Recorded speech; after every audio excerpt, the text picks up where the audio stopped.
TheSmartLocal.com. You must give them chance they reach, man. Maybe their chauffeur that they sit there, they don't know the way. Oh, yeah. What chauffeur? They all drove in an open top Jeep. Who drives that in Singapore?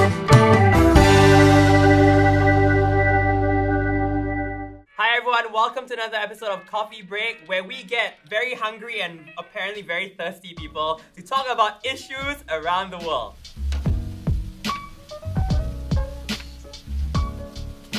Okay guys, quick disclaimer before you watch the rest of the episode. There will be some spoilers. If you haven't seen Crazy Rich Asians, please skip out. Here we go. China. Mid-Autumn Festival. No. Dim sum and then some. Okay, well, obviously we've got some ong baos. Oh! Oh wait, there's a... Whoa! Glorious! Glorious! Okay, so we are talking about Crazy Rich Asians! Woo, woo, woo, Yay! I haven't watched it, yeah. Okay, so... inside got money or not? Oh. Okay guys. God. Oh my god, real money ah. Wait, do I get paid for this? For money eh. Okay, guys. What the hell? What the heck? Hey,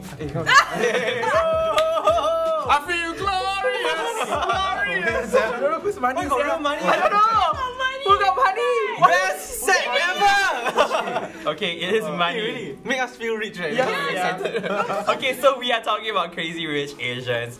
First thing, have you guys watched it? Yes! So three of us have watched it, the two of you haven't watched it. my God. What are your thoughts about the movie so far? To be honest, I will go and watch it. Okay. But I not very interested in it. Crazy Rich Asians is seen as a very empowering movie. Yeah. For like especially the Asian Americans. Right, So right. for them it's like, yes, let's do this. For us Right. it's just like, it's film in Singapore, so let's go Yeah. watch. The title already sort of like put me in Okay. to want to watch lah. And then after people telling me, oh my god, it's so good, you know, and that kind of thing. And then I kind of like rom-coms. And what made it great was that I felt that it more than exceeded my expectation a bit like in certain parts. And like I love the show. John, what do you think? You are like the resident film critique here in this office. Okay, I think when you strip away everything that people have put on this film, that they expect of it to like represent Asians around the world and do this and do that, right? When you strip all that away and treat it just as a film itself, I really don't think it's that good. Honestly, yeah, I don't think it's like a mind-blowingly good It's movie. really like the theatrics behind it, just Yeah. because of Yes. like it was so like grand, like Yeah. everything. I think this movie, right, you will get very different reactions. Some people will be insanely attracted to Yeah. kind of or will insanely feel very like close to the story because it's kind of Chris say he cry, right? Yeah.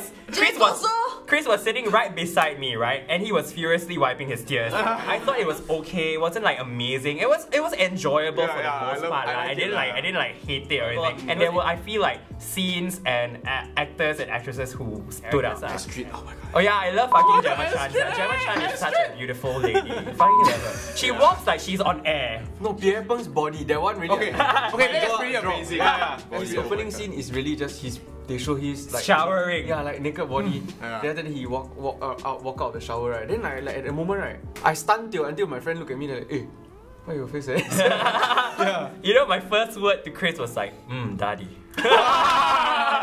But because of the movie, right, a lot of different issues stemmed out of it. Yeah, which is about, yay, it's Singapore, hooray. Actually, I think that's the biggest pro out of it because tourism. That's what you Yeah. think, right? Okay, yeah. Okay, I agree. That's big tourism. But to me, right, I felt very annoyed that they were using purposely, you know, very STV type shots in the Yeah. film Oh, okay. that made me feel very like, cringe there, very cringe. But some people are damn happy about that. They never showed a single HDB. Yeah, they never. Got a little bit. I thought it was just The Marina tops of Bay, the Marina HDB. Bay. No, that's the expressway going to. No, my thing is, right, if they're going to like the Bukit Timah area or wherever they're living, right, they wouldn't go to ECPs, yeah. Right? It's like, why would you go ECP? They just go ECP to see Marina Bay Sands. Actually, that's the wrong way to go back to your house, guys.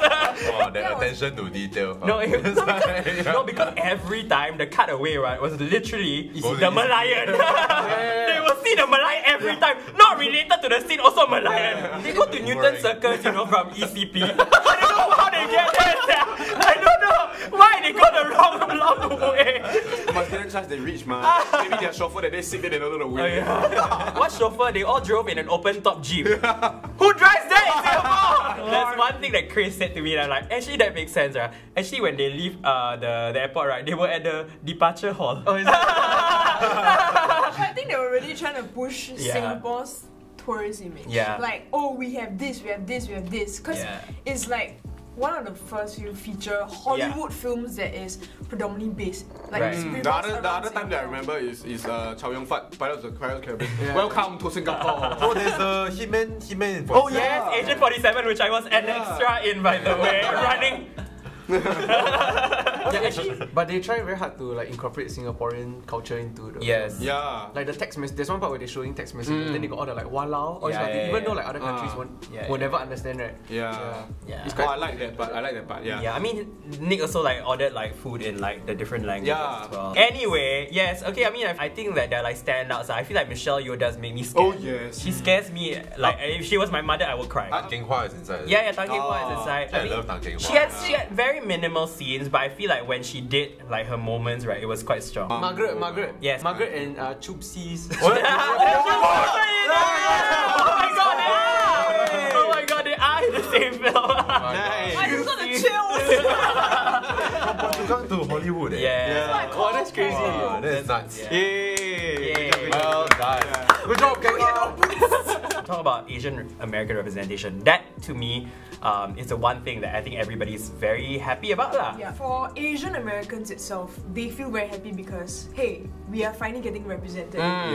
So it's very dead for them. Yeah, I feel like for a kid in America, right, for an Asian kid in America, if they've always wanted to kind of be in a film, right, this kind of would be like, oh my god, I can be like I got that. a chance. Yeah, I got a chance. So that's good for them. But the other thing is, the other issue I would say is, yeah, you see them in traditionally Asian roles, and it does come across sometimes very stereotypical and can bother racist. Yeah, which is why I like all the boys I loved about you, because she's Asian, but you don't care she's Asian. Her role, her life is not all Asian. You know what I mean? Her character is not defined by the fact. Yes, Asian. Yeah. It's just that she likes Korean yogurt smoothie.